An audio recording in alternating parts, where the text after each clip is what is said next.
السلام علیکم، news special سے میں ہوں سلمان کیانی۔ ناظرین، امریکہ، اسرائیل اور ایران کے درمیان خطرناک جنگ ہے۔ جنگ کے 13ویں روز دونوں اطراف سے ایک دوسرے پر حملے جاری ہیں۔ ایران نے امریکہ اور اسرائیل کو مکمل سزا دینے تک جنگ جاری رکھنے کا اعلان کیا ہے۔ دوسری جانب امریکی صدر ڈونلڈ ٹرمپ نے مطلوبہ نتائج تک ایران سے نہ نکلنے کا اعلان کیا ہے۔ امریکی صدر کا کہنا ہے مقصد پورا ہونے تک ایران سے نہیں نکلیں گے، جبکہ ایران کے حوالے سے اگر مزید بات کی جائے تو امریکہ کی انٹیلیجنس نے بڑا اعتراف کیا ہے، جس میں انہوں نے ایران میں رجیم چینج کے امکان کو رد کر دیا ہے۔ امریکی انٹیلیجنس کا کہنا ہے ایران میں رجیم چینج کا کوئی امکان نہیں ہے، جبکہ پاسداران انقلاب نے وعدہ صادق کے تحت 40ویں لہر کا اعلان کیا ہے۔ پہلی بار ایران اور حزب اللہ نے مشترکہ طور پر اسرائیل پر بڑا حملہ کیا ہے، جس میں انہوں نے 150 راکٹ داغ دیے ہیں۔ مشرق وسطی میں اسرائیل کے کئی علاقے دھماکوں سے گونج اٹھے ہیں۔ ایرانی صدر مسعود پزشکیان نے ہرجانہ ادا کرنے اور آئندہ حملہ نہ کرنے کی مضبوط گارنٹی کے بنا پر جنگ بندی پر مشروط آمادگی ظاہر کی ہے۔ کیا فریقین جنگ پر متفق ہو سکیں گے؟ کیا امن کی راہ نکلنے کا کوئی امکان ہے؟ سوالات بہت سے، ان کے جوابات کے لیے اپنے معزز پینل کی جانب بڑھیں گے۔ ہمارے ساتھ موجود ہیں عبداللہ حمید گل صاحب، چیئرمین جوانان پاکستان، ان کے ساتھ ساتھ ایئر کموڈور ریٹائرڈ خالد چشتی صاحب، دفاعی تجزیہ کار۔ سب سے پہلے گفتگو کا آغاز کریں گے عبداللہ حمید گل صاحب، چیئرمین جوانان پاکستان، ہمارے ساتھ موجود ہیں۔ بہت شکریہ سر آپ کے وقت کا۔ سر، سب سے پہلے تو یہی ہر ایک کی زبان پر ایک ہی سوال ہے کہ آخر یہ معاملہ کس جانب جا رہا ہے اور کس حد تک مزید بڑھ سکتا ہے؟ کیونکہ اس وقت تو ایران نے بھی اپنی پوزیشن واضح کر دی ہے اور امریکی صدر چاہتے نہ چاہتے ہوئے بھی یہ بیان دینے پر مجبور ہیں کہ ہم بھی مشن کمپلیٹ ہونے تک ایران سے نکلنے کا کوئی ارادہ نہیں رکھتے۔ بسم اللہ الرحمن الرحیم، بہت شکریہ، آپ نے مدعو کیا۔ دیکھیں، جہاں تک تعلق ہے ایران کا یا امریکہ کا، اصل بات یہ ہے کہ امریکہ نے جتنے بھی اپنے مخصوص اہداف رکھے تھے ابھی تک تو اس میں سے کوئی اچیو ہوتا نظر نہیں آ رہا۔ دوسری جانب ان کی اپنی انٹیلیجنس رپورٹ موجود ہے، جس کے تحت نہ صرف یہ کہا گیا کہ ان کے رجیم دور دور تک چینج ہوتی نظر نہیں آتی، اور ساتھ ہی انہوں نے یہ بھی کہا کہ میناب میں جو اسکول کی بچیوں کے اوپر حملہ کیا گیا وہ انہوں نے ٹارگٹ کو غلط چنا تھا اور ان سے غلطی ہو گئی، یعنی کہ صدر امریکہ کا جھوٹ ثابت ہو گیا۔ آپ کو یاد ہوگا کہ مونیکا لیوینسکی کا کیس میں صدر بل کلنٹن کا یہ معاملہ نہیں تھا کہ مونیکا لیوینسکی کے ساتھ ان کا کیا تعلق تھا یا نہیں تھا، لیکن اصل مسئلہ یہ تھا کہ انہوں نے جھوٹ بولا تھا اور وہ جھوٹ کے اوپر ان کو پھر معافی مانگنی پڑ گئی تھی۔ لیکن ڈونلڈ ٹرمپ ایک اور آدمی ہے، ڈونلڈ ٹرمپ کو متعدد بار جھوٹ بولتے ہوئے دیکھا گیا ہے، پکڑا گیا ہے، اور پھر اگر ہم تاریخ کے پنوں میں جائیں تو ہمیں یہ نظر آتا ہے کہ امریکہ نے جہاں جہاں مخصوص اہداف حاصل کرنے تھے وہاں وہ نہیں کر سکا، چاہے وہ جنگ اس نے لمبی کھینچی یا اس نے درمیان وقت میں نکل گیا۔ افغانستان اس کی تازہ ترین مثال ہے، ویتنام ماضی کی مثال ہے، صومالیہ اور ہیٹی وہاں مثالیں موجود ہیں، اور خود عراق میرے خیال میں ایک ایسی جگہ ہے جہاں آئے تو وہ اینٹی ایران رجیم کو لانے کے لیے تھے، لیکن پتہ یہ چلا کہ وہاں اینٹی ایران کو تو دور کی بات ہے، وہ تو پرو ایران رجیم وہاں آ گئی۔ اب دیکھیں، ایران کے اندر بہت سارے مسائل ہیں۔ ایران نے جیسے یہ کمپنسیشن کی بات آپ نے فرمائی، آپ کو یاد ہوگا کہ لیبیا نے جہاز مار گرایا تھا، پین ایم جو ایئر لائن تھی، اور وہ لاکر بی کیس کہلاتا ہے۔ لاکر بی کیس کے اندر لیبیا سے بلین آف ڈالر جرمانہ لیا گیا تھا، ایک لمبا کیس چلا تھا اور اس کے تحت ان کو جرمانہ ادا کرنا پڑا تھا۔ تو اب یہ وہی پریسیڈنٹس لے کے صدر مسعود پزشکیان یہی بات کر رہے ہیں، ساتھ وہ کمپنسیشن کی بات کر رہے ہیں۔ اب امریکہ نے جو نئی بات کی ہے کل، کیونکہ ڈونلڈ ٹرمپ پل میں تولا پل میں ماشا ہوتا ہیں، کبھی وہ یہ کہتے ہیں کہ میں جب چاہوں جنگ بند کر سکتا ہوں، میں نے مخصوص اہداف حاصل کر لیا۔ ابھی پرسوں کا ہی موصوف کا یہ بیان مبارک تھا، اور پھر آج وہ یہ کہہ رہے ہیں کہ ہم جب تک نہیں نکلیں گے۔ اچھا، آپ کیا کریں گے؟ بمباری کریں گے؟ بمباری کرنے سے خلیجی ممالک جو اثر ان کے اوپر ہو رہا ہے وہ لگتا یہ ہے کہ جو ان کی ٹریلین آف ڈالر آپ کے اوپر انویسٹمنٹ کی گئی ہے وہ پھر آپ سے دور ہو جائیں گے، ان کے پاس مجبور ہیں۔ دوسرا، اس کے اندر انہوں نے کہا ہے کہ جی سیولین پورٹ سے حملے کیے گئے ہیں ایران ईरान की जानिब से, और हम उनको निशाना बनाना अब अपना हदफ रखते हैं, जिसकी बुनियाद के ऊपर ईरान ने ये कहा है कि अगर आपने हमारे सिविलियन पोर्ट्स को टारगेट किया तो फिर हम भी आज़ाद होंगे आपके पोर्ट्स पे टारगेट करने के। बैन ही जैसे उन्होंने डिसैलिनेशन प्लांट के ऊपर ईरान के हमला करके 3 देहातों का पानी बंद किया, नतीजे में उन्होंने डिसैलिनेशन प्लांट के ऊपर हमला कर दिया जहां पानी की वजह से एक बहुत बड़ी किल्लत पैदा हो रही है। दूसरा ये है कि जो भी फॉल्स क्लेम वो कर रहे थे, यानी कि हमने खुलवा दिया है ये अपना हुर्मुज़ तो नहीं खुली। आपने देखा कि कल 3 तेल जहाजों को क्या उनका हशर किया और उनके ऊपर प्रोजेक्टाइल का कहा कि प्रोजेक्टाइल से हमला हुआ। इसका मतलब यह है कि अगर वहां समुद्री माइंस होती तो समुद्री माइंस तो चले हम कहते हैं अमेरिका ने हटा ली होंगी, अव्वल तो ये मुमकिन नहीं है इतनी जल्दी में, लेकिन बहरहाल अगर वो हो गई तो फिर प्रोजेक्टाइल से कैसे बचाएंगे? उससे तो आप खुद, आपकी एम्बेसी नहीं बच रही, आपकी एम्बेसी कतर के अंदर जो कतर में नहीं बच रही, दुबई में नहीं बच रही, सऊदी अरब में नहीं बच रही, तो अमेरिका की अपनी एम्बेसी गैर महफूज है। अब आप मुझे ये समझाएं कि जो एम्बेसी नहीं बच सकती, इतना बड़ा जहाज जो तेल का जहाज है वो कैसे बचेगा? ये वो तमाम वजूहात हैं जिनकी बुनियाद के ऊपर, और फिर खास तौर पे जबकि वहां लियाओमिंग 1 जहाज खड़ा हुआ है चाइना का लियाओमिंग जहाज जो है ये बड़ा ही अहमियत का हामिल है। इसके साथ 2 state of the art destroyer मौजूद हैं। ये बुनियादी तौर पे जासूसी के लिए दुनिया का बेहतरीन जहाज माना जाता है, जिसके ऊपर 5 मुख्तलिफ डोम्स मौजूद हैं रेडार के, और इंतहाई अहम सेंसर्स रेडार मौजूद हैं जो 6000 किलोमीटर के अंदर न सिर्फ चीजों को देख लेते हैं बल्कि रिकॉर्ड करने के साथ साथ उनका AI जो असेसमेंट है वो भी लेते हैं। यानी कि ये जो ईरान के मुतल्लिक कहा गया, आपको याद होगा कि शुरू में ही कहा कि जी हमने ईरान का मवासलाती निज़ाम, उनका रेडार सिस्टम खत्म कर दिया, तो फिर आज ईरान इतनी प्रिसीजन के साथ बॉम्बिंग कैसे कर रहा है? मैं यहाँ एक चीज और बात करके फिर आप खालिद साहब से जरूर बात कीजिएगा। देखिए, एक बात बड़ी अहम है, इस टाइम पे ईरान जो इजराइल है उसके तकरीबन 9,500 मकीनों ने बकायदा क्लेम डाल दिया है हुकूमत के ऊपर कि हमारे घर मस्मार हो चुके हैं, और ये 2 दिन पहले की खबर है जो कि जेरूसलम पोस्ट ने लगाई, और अभी तक उनकी वेबसाइट से इसको हटाया नहीं गया। 9,500 का मतलब यह है कि हर घर में अगर 6 से 8 अफराद रह रहे हैं तो बात हजारों में चली जाती है कि हजारों लोग अफेक्ट हुए हैं, जबकि इजरायली मीडिया बार बार झूठ बोल रहा है, ब्लैकआउट किया हुआ है कि जी हमारे तो सिर्फ 11 लोग मरे। तो ये 9,500 घर जो मस्मार हुए हैं इनके अंदर कोई कैजुअलिटी नहीं हुई है। It is bloody nonsense what is going on. अच्छा, बिल्कुल ठीक है। अच्छा सर, इस हवाले से ये भी एक और, इससे पहले भी आपके साथ गुफ्तगू हुई थी, भारतीय मीडिया दावा कर रहा है कि इस तमाम सूरत हाल में नेतन्याहू और उसका भाई मारा गया है। इस हवाले से सर आपके पास क्या मुसद्दिका इतलात है? देखिए, मुसद्दिका गैर मुसद्दिका को तो छोड़ दे, नेतन्याहू इस सारी इतलात के बाद कहाँ है? बात तो ये है क्योंकि उसका भाई इडू जो याहू है उसके तो मारे जाने की खबरें आ रही हैं। वो by profession he is a physician, वो एक रेडियोलॉजिस्ट है, और दूसरी जानिब उनका एक और बिन गोयर जो कि उनका नेशनल सिक्योरिटी मिनिस्टर है, उसके भी ये कहा जा रहा है कि जी वो ट्रैफिक हादसे के अंदर शदीद जख्मी हो गया है और वो करीबुल मर्ग है, अल्लाह उसको गारत करे। तो मकसद ये है कि ये भी एक बहुत बड़ा, उनका जो मुसाद का जो चीफ है वो भी इस टाइम पे नजर नहीं आ रहा। और फिर सबसे बड़ी बात यह है कि नेतन्याहू का ट्विटर हैंडल बंद है, नेतन्याहू कहीं पब्लिक अपीयरेंस नहीं हुई। जब मसूद पज़ेश्कियान के लिए कहा गया कि उनको शहीद कर दिया गया है तो वो फौरन ही मीडिया पे आ गए और उनका लाइव चीजें चल रही थी, जिससे साबित हो गया कि वो बात तो झूठी निकली। अब नेतन्याहू कहाँ गर्क हो गया है ये तो मेरे ख्याल में अभी कुछ अरसे में पता चलेगा, लेकिन क्योंकि इंडियन मीडिया इसको रिपोर्ट कर रहा है, और आपको पता है इंडिया माँ है और इजराइल बाप है, ये तो खुद नरेंद्र मोदी ने कहा, और ये अब तो बेहतर है कि माँ ही जानती होगी कि बाप कहाँ है। बिल्कुल ठीक है। अच्छा, एक और जो चीज़ हम सदर ट्रंप की जो गुफ्तगू है उसमें देखते हैं कोई रब्त नहीं है, और ख़ास तौर पर कभी कहा जाता है उनकी जानिब से बहुत जल्द जो है वो जंग ख़त्म होने लगी है, बहुत जल्द जो है मामला ठीक हो जाएंगे, फिर अगले ही लम्हे उनकी कुछ और गुफ्तगू शुरू हो जाती है। तो सर इसमें सवाल ये है कि जब कहा जाता है उनकी जानिब से कि जंग जल्द ख़त्म हो जाएगी, तो कुछ ऐसा तो नहीं कि कुछ और प्लानिंग हो, कुछ एटम बॉम्ब चलाने की प्लानिंग हो? तो कितना आसान होगा इस सारी सूरत हाल को इस तरह से टैकल करना जो इस एक लोगों का जहन बनाया जा रहा है, मामलात बनाए जा रहे हैं, तो क्या आसान होगा ये सब?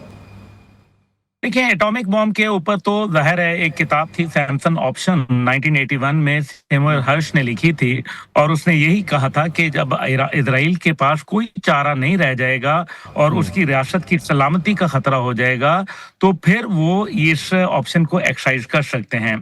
और अमेरिका तो एक गैर जिम्मेदार मुल्क है और आपको मालूम है माजी में उन्होंने तो न्यूक्लियर का इस्तेमाल किया, हर किस्म के वेपन का इस्तेमाल जो मना था उन्होंने किया। अभी व्हाइट फॉस्फोरस बम जिस तरीके से इस्तेमाल किए गए, थर्मोबैरिक इस्तेमाल किए गए इजराइल की जानिब से अभी लबनान के ऊपर और ईरान के ऊपर, तो ये बातें तो बात मानने वाली हैं। अब लेकिन इसके अंदर जो रब्त की बात है, देखिए जहां तक आपने फरमाया कि उनकी रब्त नहीं है, और वाकई रब्त नहीं है, उसकी वजह यह है कि उसको खुद पता नहीं है। वो एक भौंतराया हुआ इंसान है जिसकी प्लानिंग टोटल नाकिश निकली, जिसको अपनी उम्मीद से ज्यादा उसको नुकसान पहुंच रहा है और उसको ये अंदाजा नहीं। वो तो ये सोच रहा था कि I will go there and I will conquer in just 4 days, और पता क्या चला कि ये मामला तो 4 days वाला नहीं है। और अब जबकि इजरायली डिफेंस सिस्टम और जो तमाम डिफेंस सिस्टम वहां उनके अड्डों के ऊपर, अमेरिकन अड्डों के ऊपर मौजूद थे मशरिक वुस्ता के अंदर, वो तमाम तो हो गए नाकारा। और उनका तो बिल्कुल अब तो ऐसे विदाउट यानी कि इंटरसेप्शन मिसाइल अब धड़ाधड़ गिर रहे हैं। पहले तो ये चले 150 मिसाइल जब मारते थे तो उनमें से समझे कि 125 जाया हो जाते थे, लेकिन अब तो 130 के 150 के 150 जा रहे हैं। तब भी तो ये बर्बादी का, अब अगर जो तस्वीरें अभी मैं थोड़ी देर पहले देख रहा था, एक लाइव टेलीकास्ट नजर आ रहा था उसके, और ये इजराइल से आ रहा था और उससे ये नजर आ रहा था कि वहां तो गजा का हाल है इस टाइम पे। जिस तरह से गजा के अंदर इमारतें मस्मार की गई हैं, इस तरह से इजराइल के अंदर इमारतें मस्मार हो चुकी हैं। तो ये बात एक बहुत अच्छा। फिर जो अमेरिका के अंदर एक कॉरपोरेट अमेरिका है जो पैसे मांगता है, जब तिजारती तौर पर पूरी दुनिया का कारोबार खराब हो रहा है, पूरी दुनिया का तेल की वजह से सत्यानाश हो रहा है, कीमतों में इजाफा हो रहा है, रूस को इसका बराह रास्त फायदा पहुंच रहा है, तो कॉर्पोरेट अमेरिका इस टाइम पे इस्तफसार कर रहा है डोनाल्ड ट्रंप से कि ये क्या किया भाई तुमने। इसी वजह से डोनाल्ड ट्रंप कभी कुछ कहता है, कभी कुछ कहता है, उसको खुद नहीं मालूम कि उसके साथ हो क्या रहा है। और फिर जो इंटरनल प्रेशर उसके ऊपर डेवलप हो रहे हैं, जिस तरीके से आप देखें कि सदर वो है और इंटेलिजेंस रिपोर्ट कुछ उसके बरक्स कह रही है। इसका मतलब है कि अमेरिका की सोच के अंदर डोनाल्ड ट्रंप की सोच कहीं मुताबिकत नहीं रख रही, और यही वजह है कि डीप स्टेट इस टाइम पे लगता है कि डोनाल्ड ट्रंप की सोच के ऊपर भारी होती जा रही है। अच्छा, यकीनी तौर पर आपने जो बात की ऐसा ही साबित होता है, क्योंकि एक शख्स जो है वो अपने दामाद पर इस वक्त इल्ज़ाम लगा रहा है कि जी मुझे जंग जो है वो स्टार्ट करने पर इन्होंने मजबूर किया, और इसके अलावा बाकी कुछ और 1-2 मेंबरान, यानी कि इस हद तक इनकी नालायकी जो है वो साबित होती है। लेकिन सर, अगर ओवरऑल सूरत हाल की बात की जाए तो ये जंग अगर तवील हो जाती है तो आप क्या समझते हैं कि किस हद तक, जैसे आपने अभी बात की अमेरिका की किस हद तक तैयारी है, और उसके साथ साथ जो गल्फ स्टेट्स हैं वो किस तरह से इस सारी चीज को बर्दाश्त कर पाएंगी? क्योंकि ईरान तो कहता है कि हमने तो एक लंबी जंग की तैयारी कर ली है, और ट्रंप साहब कहते हैं कि हमने मकासद हासिल करने हैं। तो वो कौन से अब उनके मकासद मजीद रह गए हैं जो वो हासिल करना चाहेंगे इस जंग को बढ़ाकर? देखिए, इस जंग की अगर तवालत होती है तो फिर उसका बराह रास्त नुकसान इजराइल और अमेरिका को होगा। एक, वो अपने खिते के अंदर इत्तेहादी खो बैठेंगे। दूसरा, अपनी इन्वेस्टमेंट जो इन ममालिक ने उनके अंदर की हुई है तकरीबन $3.25 ट्रिलियन की, वो वापस चली जाएगी। अड्डे उनके मेरे ख्याल में अब रहना वहां मुमकिन नहीं रहेगा कुछ अरसे के बाद। फिर अमेरिका की जो इस टाइम तक $60 बिलियन खर्च हो चुके हैं 13 रोजा लड़ाई में, तो क्या कांग्रेस मजीद उनके लिए जो $1 ट्रिलियन उन्होंने मांगा है, क्या वो देने के लिए तैयार होगी? तो जवाब तो मुझे नफी में नजर आ रहा है। फिर जो अमेरिका को वो कहता था कि मेक अमेरिका ग्रेट अगेन, तो उसने तो साबित ये किया अपने अमल से कि मेक इजराइल ग्रेट, वो तो ये बताना चाह रहे हैं। और यही वजह है कि अमेरिका के अंदर ये बात अच्छा। फिर डिप्लोमेटिक आइसोलेशन हो रही है, उसको नेटो की जानिब से जो पहले ठंडी हवा आया करती थी अब नहीं आ रही। यूनाइटेड नेशन के अंदर आप देखें कि किस तरीके से रूस ने और चीन ने जो करारदाद पेश की, उसको उन्होंने जाके वहां अमेरिका को वीटो करना पड़ा। यानी कि पूरी दुनिया इजराइल मुखालफत करती थी और एक वाहिद मुल्क उसके हक में अमेरिका खड़ा हुआ था। तो जमहूरी तकाजों से भी देख लें, तो सियासी तकाजों से भी देख लें, तो डोनाल्ड ट्रंप इस टाइम पे बड़ा सारे का सौदा कर बैठा है और डोनाल्ड ट्रंप फिर झूठ भी बोल रहा है और फिर एप्स्टीन फाइल की सहकारियां भी शामिल हैं। इन तमाम हालात के अंदर डोनाल्ड ट्रंप का मुस्तकबिल मुझे तो बड़ा ही तारीख नजर आ रहा है। ये वहां ममदानी को तो हटा नहीं सका जो कि मेयर है न्यूयॉर्क का। ये आपका क्या ख्याल है, रिजीम चेंज करने चला है? अच्छा, मखसूस अहदाफ के ऊपर बात कर लें। मखसूस अहदाफ ये थे, रिजीम चेंज करना था, डीन्यूक्लियराइज करना था और उनके मिसाइल प्रोग्राम को तल्फ करना था और वहां डी इस्लामाइजेशन यानी कि स्ट्रॉन्ग इस्लामिक सोच को खत्म करना था। तो ये चार चीजें मेरे भाई किसी अंधे से भी पूछ लेना, ये हमारे जो नादरीन बैठे हैं उनसे भी पूछ लें तो वो आपको बताएंगे कि जी ये चीजें तो मुमकिन नहीं है। हाँ, अगर डोनाल्ड ट्रंप को किसी ने कोई ख्वाब दिखाया है, नरेंद्र मोदी ने कान में जाके उसके कुछ बोला है और कहीं उसको जो एप्स्टीन फाइल की चीजों के हवाले से कहीं मजीद अगर वो ना निचोड़ा गया नेतन्याहू और कंपनी के हाथों, आप देखें। अच्छा, एक बड़ी अहम बात है, अहम बात यह है कि नेतन्याहू ने एक जो क्राइम किया, आपको पता है, करप्शन के अंबार लगाए और उसके ऊपर उस पे चार्जेस थे। जब सदर ट्रंप वहां गए, कैनेसेट से खिताब किया तो उन्होंने कहा वहां के सदर इजराइल से कि आप इनको माफ कर दें। उसके ऊपर उन्होंने कहा जी मैं नहीं माफ कर सकता, सुप्रीम कोर्ट का ये फैसला होगा। अब कल रात उन्होंने जो सदर की जानिब से आया है, सदर इजराइल की जानिब से, उसने कहा है जी कोई माफी नहीं है। दूसरी जानिब स्पेन ने अपना सफीर बुला लिया है इजराइल से। जस्ट इमेजिन, नाज़िमुल उमूर से काम चलेगा। यानी कि यूरोप के अंदर एक बड़ा वाज़े डिवाइड आ रहा है और फिर रशिया अगर थोड़ा सा स्मार्टली प्ले करेगा, जो कि वो कर रहा है, और इस टाइम पे आप देख लीजिए कि जिस तरह से नॉर्थ कोरिया ने अपना कल मिसाइल का तजुर्बा किया है किम जोंग उन साहब ने, तो ये पैगाम क्या है, ये पैगाम किसके लिए है, क्यों कर है, समझे ना इस बातों को। तो न्यूक्लियर प्रोग्राम तो मुझे लगता है कि जंग के दिनों में ही कोई धमाका नजर आ जाएगा।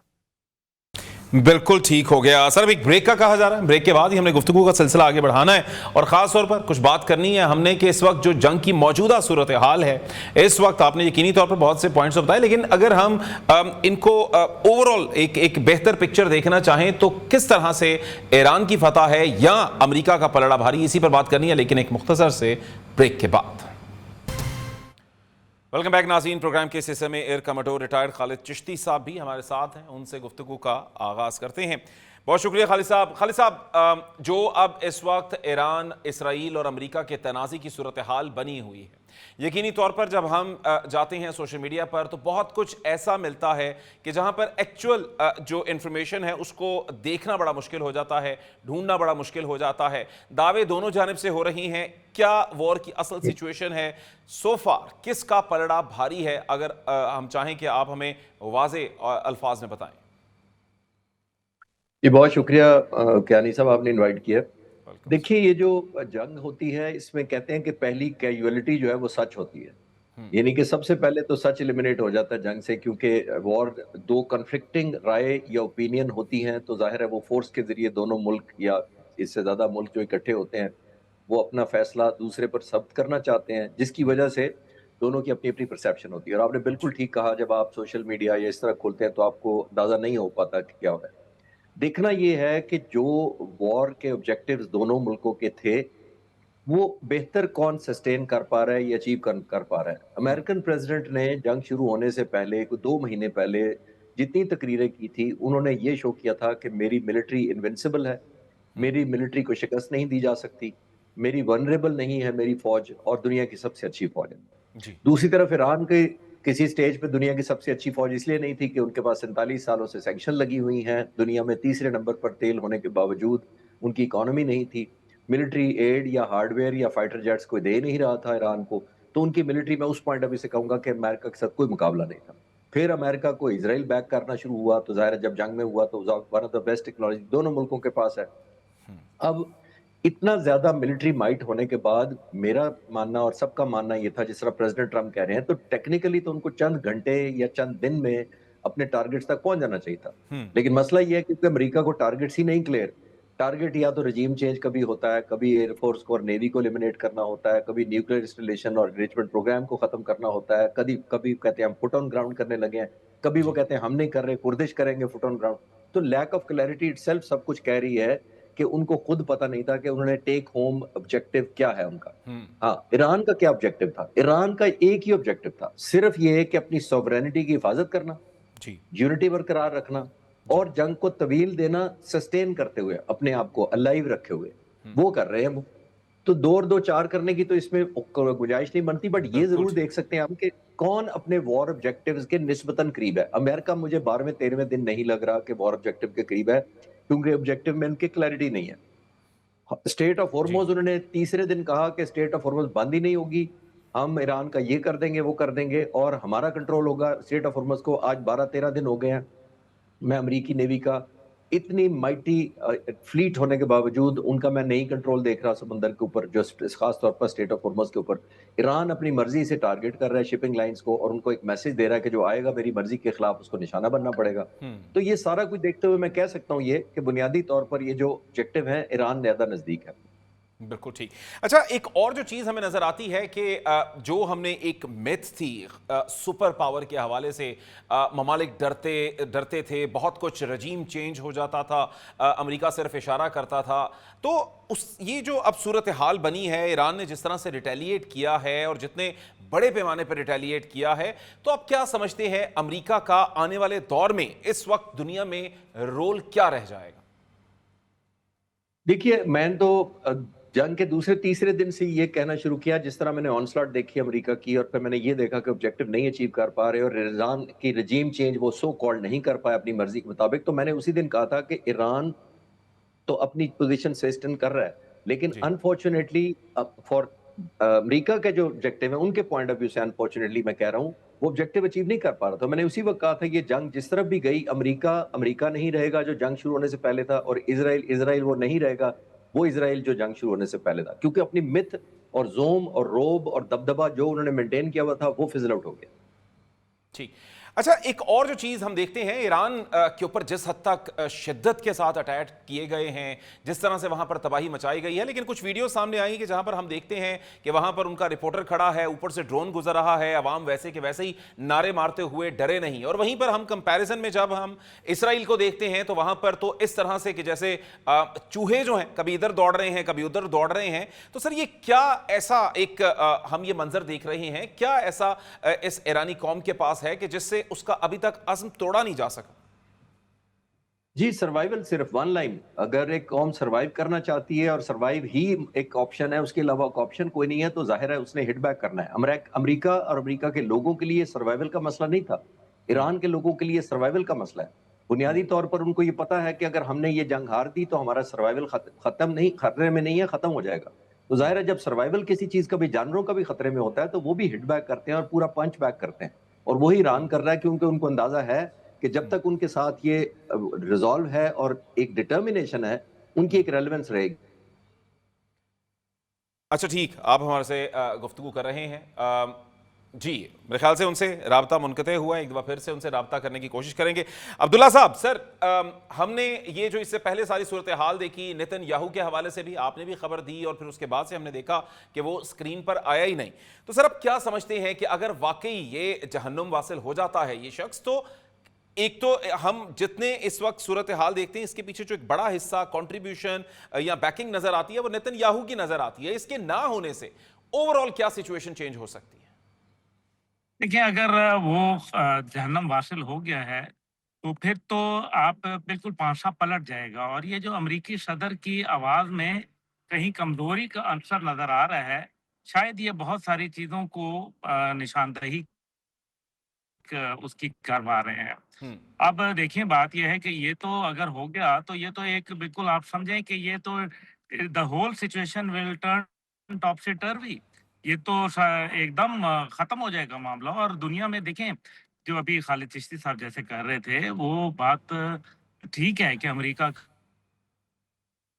کا ایک اپنا روب، اپنی جس طرح سے دھوکہ کی چیزیں کرنا، لیکن ایک اور بات ہے. ایک گلی کا بچہ جو گنڈا ہے، اس کو ایک بچے نے آ کے تھپڑ مار دیا. اب اس کے بعد وہ بے شک اس بچے کی ٹانگیں توڑ دے، لیکن جو تھپڑ لگ گیا ہے نا، وہ اس کی گونج اب آپ کو کئی سالوں تک نظر آئے گی. It is the beginning of an end of a umpire.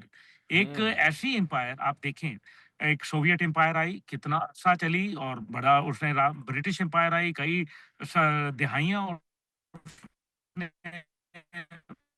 जी। राज किया। उससे पहले एम्पायर है कि अमेरिका अफगानिस्तान के बाद इसका अरूज शुरू हुआ और उसके बाद अफगानिस्तान के बाद इसका जवाल शुरू हो गया है।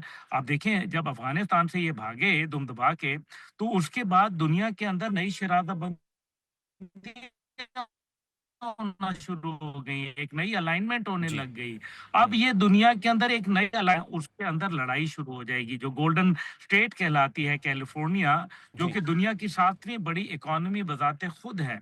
वो ये हम्म। कहेगी कि हम क्यों अमेरिका वॉर के लिए, जो कि एक नॉनसेंस वॉर है, हम उसके अंदर क्यों अपना पैसा जाया करें। ये वो तमाम चीजें हैं जहाँ हिस्पैनिक कल्चर ज्यादा है, जहाँ स्पेनिश जबान बोलने वाले ज्यादा हैं। और आज ये याद रखें कि स्पेन ने अपनी बिल्कुल। राहें जुदा कर ली हैं अमेरिका के साथ, और वहाँ हिस्पानवी निजाद लोग बैठे हुए हैं। तो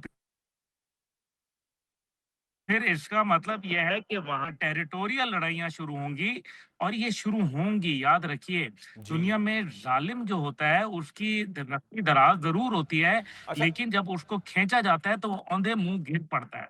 अच्छा अब्दुल्ला साहब, एक और जो चीज़ है, ये सारी सूरत हाल में हमने गल्फ स्टेट्स को भी देखा कि जहां पर अमेरिका ने अपने अड्डे बनाए हुए थे, बड़ा एक जोम के साथ वहां पर खड़ा था, लेकिन उसके बाद जो उनके साथ हाल हुआ, तो अब क्या समझते हैं ये खलीजी ममालिक क्या फैसला ले सकते हैं आने वाले दिनों में, क्योंकि हकीकत तो अब उन पे भी आया हो चुकी। आपने बड़ी अच्छी बात कही है। इसके अंदर दो बातें हैं, क्या खलीजी ममालिक लेंगे फैसला या हम्म। खलीजी ममालिक में रहने वाली अवाम लेगी फैसला। हम्म। क्योंकि लगता यह है कि अब खलीजी ममालिक के अंदर जो हुकूमतें हैं उनको भी बहुत ज्यादा जवाल आने ठीक। वाला है।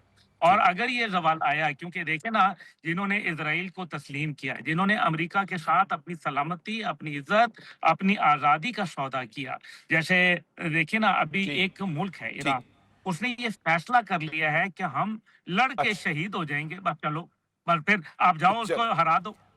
जो खुद अच्छा। जान देना चाहता है उसको कैसे हराओगे भाई। बिल्कुल ठीक। अच्छा सर, एक और जो चीज है, हमें हिजबुल्लाह की सूरत हाल भी अब बड़ी वाज़े होती नजर आती है कि उसने ईरान के साथ मिलकर, कंधे से कंधा मिलाकर दूसरी साइड से चोट लगाना शुरू की है इसराइल पर। तो आप इस स्ट्रेटेजी को क्या देखते हैं कि किस तरह से अब हिजबुल्लाह, क्योंकि यकीनी तौर पर अब इसराइल का वो जो डिफेंस था वो नहीं रहा, तो अब उसका तो फायदा तो जो इर्द गिर्द मौजूद हिजबुल्लाह मौजूद है, और जिस तरह से वो तमाम ममालिक के जिनसे इससे पहले जो है वो इसराइल की बर्बरियत का शिकार रहे, वो तो यूं लगता है कि अब चुन चुन कर बदला ले रहे हैं। 7 अक्टूबर 2023 को हमास ने हमला किया था। हम्म। उस हमास को तो अभी तक इजराइल काबू कर नहीं पाया। ये मल्टी जो थ्रॉन्ग पॉलिसी इस टाइम पे चल रही है, जो मुख्तलिफ डायरेक्शंस के साथ इजराइल पर हमला हो रहा है, ये एक, हम मेरे ख्याल में एक बहुत बड़ी एक नई स्ट्रेटेजी की तरफ जा रहे हैं।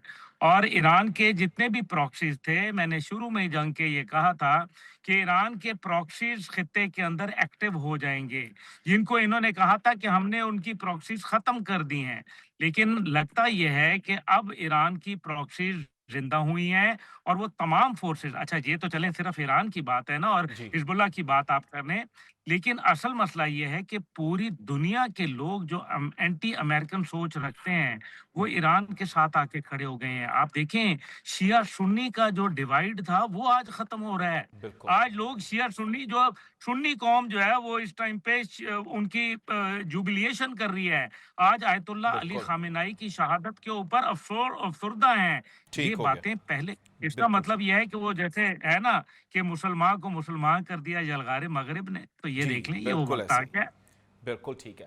अच्छा, एक दफ़ा फिर से खालिद चिश्ती साहब से हमारा राब्ता हुआ है। खालिद चिश्ती साहब, सर इससे पहले यही सवाल मैं अब्दुल्ला साहब से भी कर रहा था, और यही सर आपसे भी, कि सर जिस तरह से आप देखते हैं कि ये नेतन्याहू के हवाले से बहुत सी खबरें सामने आती हैं, तो आज से हमने शुरू से, जब से हमें वीडियोज़ नज़र आना शुरू हुई नेतन्याहू की, वो 1990 की दिहाई या शायद उससे भी पहले की थी, कि उसी ने यूँ लगता है कि ये सब फसाद क्रिएट करके रखा हुआ था। अगर वो ही एलिमिनेट हो जाता है इस सारी सूरत हाल में, तो क्या फ़र्क पड़ेगा ओवरऑल सिचुएशन?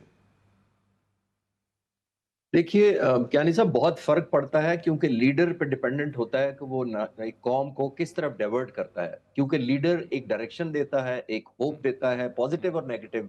और ऑब्वियसली जैसे मैंने कहा कि एक बॉन्डेज भी होती है।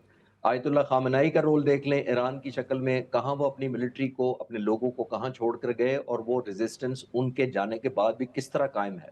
ये होता है लीडर का एक पॉजिटिव रोल। दूसरी नेतन्याहू का रोल है कि वो 20 साल से ईरानी तमाम सदूर के पीछे लगे हुए थे, और जो सदर आता था उसको ये इल्तिजा करते थे, परसुएड करते थे, और ईरान को खुदा न खास्ता जिनी बना के साबित करने की कोशिश करते थे कि जी। ये एक मुल्क है जो मॉन्स्टर है, ये खा जाएगा, तो इसको हमला करना ज़रूरी है। लेकिन पुराने जो सदूर हैं शायद उनमें ज़्यादा सेन होंगे, ज़्यादा जस्टिफिकेशन होगी, या कोई और मसलों में उलझे होंगे। नहीं हुआ, लेकिन प्रेसिडेंट ट्रंप को वो कन्विंस करने में कामयाब हो गए, और एक दफ़ा नहीं, 1 साल के अंदर 2 दफ़ा। जी। और उसके बावजूद आपने देखा कि जून में जब प्रेसिडेंट ट्रंप को रेस्क्यू करना पड़ा इजराइल को आकर, B-2 बॉम्बर्स बनाए गए, डिगो गार्शिया बेस को एक्टिवेट किया गया, जी। स्टेल्थ टेक्नोलॉजी इस्तेमाल की गई, तो उस वक्त भी इनको रियलाइज हो जाना चाहिए था कि 12 दिन के अंदर सबसे strong military army, US navy America की होके बैक बाय इजराइल, वो ऑब्जेक्टिव 10-12 दिनों में नहीं अचीव कर सके थे जो उनको दिखाने चाहिए थे दुनिया को। और बिल्कुल। सेकंड गलती उन्होंने 7-8 महीने के बाद दोबारा कर दी है। तो हम्म। अभी भी आप नोट कर लें कि जो ईरानी लोगों ने रिजॉल्व दिखाया है, नेतन्याहू बैक कर रहा है, अभी तक वो एलिमेंट ऑफ फ्रस्ट्रेशन हमें नजर आ रहा है। क्यों? और वो गायब है सीन से। आपने देखा कि उनका कोई बिल्कुल। बयान नहीं आ रहा कि वो ऑब्जेक्टिव कहाँ गए जो आपने रजीम, 5-6 हम्म। ऑब्जेक्टिव्स हमने पिछले 13 दिनों में देखे हैं। आया रजीम चेंज करनी थी, आपने फुट ऑन ग्राउंड करने थे, आपने न्यूक्लियर इंस्टॉलेशन को तबाह करना था, आपने नेवी और एयरफोर्स को तबाह करना था, या फिर कुर्दों के थ्रू काम कराना था। कुछ भी ठीक। मटीरियलाइज नहीं हो रहा। On top of that state of Hormuz का बयान दिया गया था कि हमारी मर्जी से चलेगा स्टेट ऑफ हॉर्मुज। 13 दिन हो गए हैं, ईरानियों की मर्जी से चल रहा है, क्योंकि बिल्कुल। ये at random at wish attack कर रहे हैं उन उन शिपिंग कैरियर पर जिनको ये मना कर रहे हैं, उन पर ये हमला कर रहे हैं। जिनको जाने देते हैं वो ईरान की मर्जी से जा रहे हैं। बिल्कुल। तो इटसेल्फ बिल्कुल आप ठीक। देख लें ना कि जिसका कंट्रोल समंदर के ऊपर, खास तौर पर स्टेट ऑफ सर हॉर्मुज के ऊपर सर है। इसी सारी सूरत हाल में क्या देखते हैं, इस सारी जंग का जो एक इख्तिताम है वो क्या है, या ये कुछ एक मजीद एक बड़ी जंग जो है उसकी जानिब ये पेशकदमी है? देखिए, अब अमेरिका के खिलाफ इस वक्त ऑब्वियसली ईरान तो लड़ ही रहा है, लेकिन रूस और चीन भी एक टेसिट मर्जी के तहत चाहते हैं कि अमेरिका एंगेज रहे, एक एलिमेंट ऑफ एम्बैरेसमेंट से गुजरे, एक ह्यूमिलेशन से गुजरे। ये बिल्कुल तकरीबन उसी लाइंस पर चाहते हैं कि जिस तरह सोवियत यूनियन को एम्बैरेस किया था अमेरिका ने अफगानिस्तान पे कब्जे के दौरान, और ये भी चाहते होंगे कि ये अमेरिका इस तरह ना सिर्फ ब्लीड करे, इकोनॉमिकली भी, मिलिटरीली भी अपना नुकसान उठाए। और रूस खास तौर पर ये चाहता है कि क्योंकि यूक्रेन में सारी मदद अमेरिका और वेस्ट कर रहा है, तो ये प्रेसिडेंट पुतिन सबसे इत्मीनान में बैठे होंगे इस वक्त। वो इस वजह से कि वो चाहते होंगे कि जो सारा मिलिट्री आर्सेनल मेरे खिलाफ इस्तेमाल होता था, अमेरिका उनको असला देता था, अब वो तमाम का तमाम डाइवर्ट होकर मिडल ईस्ट चला गया। तो एक तो वो डिले चाहेंगे कि जितना डिले हो वो मिथ और वो जो माइट खत्म हो। रूस ये भी चाहता है कि अब क्योंकि तेल की शॉर्टेज हो रही है आने वाले वक्तों में, अब मैंने सुना है कि कंडीशंस रूस ने ये लगाई हैं कि मैं तेल देने को तैयार हूं as an alternate source, but cash पे दूंगा। कैश का मतलब ये है कि वो असले के लिए और वॉर के लिए इस्तेमाल करने के लिए उन्हें फौरी तौर पे कैश की जरूरत है। नंबर 2, चाइना का रोल बहुत इंपॉर्टेंट है कि जी। चाइना भी लुक दी अदर साइड कर रहा है। चाइना ऑल्दो ईरान का सबसे बड़ा कस्टमर है, क्योंकि 80% ईरान का जो 1.4 बिलियन बैरल रोजाना लेता है ईरान से लेता है चाइना। लेकिन ये इटसेल्फ उसकी सिर्फ 13% रिक्वायरमेंट पूरी करता है, बाकी वो सिर्फ सारी की सारी रूस से और दूसरे यूरोपियन मुल्कों से पूरी करता है। तो मैं कहना ये चाह बिल्कुल रहा हूं ठीक। कि इस वक्त रूस और चीन की भी इंटरेस्ट ये है कि सस्टेन भी रहे ईरान, यानी क्रिपल या टॉपल डाउन ना हो, लेकिन अमेरिका को एंगेज भी रहे, और अमेरिका के लिए एक ऐसा सबक हो कि वो रोजाना इस खित्ते में ठीक। 8 महीने बाद चढ़ना दौड़े दोबारा से। बिल्कुल ठीक। अच्छा अब्दुल्ला साहब, अभी हमने देखा कि मुर्तज़ा खामनाई साहब के जिनके हवाले से पहले हमने अफवाहें सुनी, लेकिन अब उनका ऑडियो बयान भी सामने आया और उनका कहना था कि शोहदा के खून का हिसाब इनको देना पड़ेगा। तो सर अब क्या समझते हैं, क्या अब मजीद ये हिसाब लेंगे ईरान जो है इस सारी सूरत हाल के अंदर, क्योंकि उनके जो इस वक्त अज़ाइम हैं वो तो बड़े एक सामने नजर आते हैं। वो कहते हैं कि हम जंग खत्म करने की जानिब नहीं जाएंगे। देखिए, सबसे बड़ी बात ये है कि इस टाइम पे वो विनिंग पोजीशन के अंदर है। मैं विनिंग तो शायद नहीं कहूँ, लेकिन मैं कहूँगा कि बेटर एडवांटेज पोजीशन। उनको ज़रूर हासिल है। ठीक। लेकिन ऐसी सूरत के अंदर आप मुझे ये बताएँ कि जहाँ इतना नुकसान हो गया, हर 8 महीने के बाद ये जंग दोबारा मुसल्लत होगी। ईरान अब अपना मुज्तबा ख़ामेनेई साहब के पास एक ही सवाल का जवाब है, और वो ये है कि क्या वो न्यूक्लियर की पॉलिसी वही रखेंगे जो उनके वालिद गिरामी की थी, या अब वो न्यूक्लियर बना के ईरान की सालमियत और आज़ादी को बचाएँगे? क्योंकि अगर न्यूक्लियर होगा तो ये बचेगी, वरना हर 8 महीने बाद ये दोबारा ये शैतान याहू नाज़िल होगा, और उसके साथ ट्रंप जो है वो नाज़िल होगा, और कोई ना कोई ऐसा ऐसा हथकंडा अपनाएगा जिससे पूरे खित्ते का सत्यानाश हो। देखिए ना, असल में इज़राइल जो तमाम अरब ममालिक के दिली दुश्मनी रखता है। यहूदियों को क्यों कहा जाता है? क्योंकि ये शैतानी करते हैं। यहूदी ना यूएई का दोस्त है, ना सऊदी अरब का दोस्त है, ना वो कतर का दोस्त है, ना वो किसी और गल्फ कंट्री का दोस्त है। वो दुश्मन है, और वो चाहता ये है कि मुसलमान ममालिक तबाह और बर्बाद हो जाएँ, ताकि उसका ग्रेटर इज़राइल का एजेंडा किसी सूरत कामयाब हो जाए। ये वो वजूहात हैं। अब इसके ऊपर मुज्तबा ख़ामेनेई साहब कभी नहीं करेंगे। देखिए ना, वहाँ इतने शहीद हो गए, उनकी लीडरशिप शहीद हो गई, उनको इतना नुकसान हुआ, बच्चियाँ शहीद हो गईं। अब आपका क्या ख़्याल है कि 100 प्याज़ और 100 जूते खाने की पोज़ीशन? सवाल ही नहीं पैदा होता। ईरान अब अपनी शराइत के ऊपर बात करेगा, और अमेरिका ने आज तक जिस मुल्क में गया, अपनी शराइत मनवाए बगैर वो वहाँ से ज़लील और रुस्वा होके निकला, और बिल्कुल। इंशाअल्लाह यहाँ भी उसका इंशाल्लाह। मुकद्दर उससे हट के नहीं होगा। बिल्कुल ठीक। बहुत शुक्रिया, आप दोनों साहिबान ने हमें आज की इस तमाम सूरत हाल में अपने जो आरा थी उससे अपडेट किया, इस हवाले से हमसे बातचीत की। आप सबका बहुत शुक्रिया। एक बदलती सिचुएशन के हवाले से एक नए प्रोग्राम के साथ फिर से हाजिर होंगे। आप देखते रहिए नियो न्यूज़।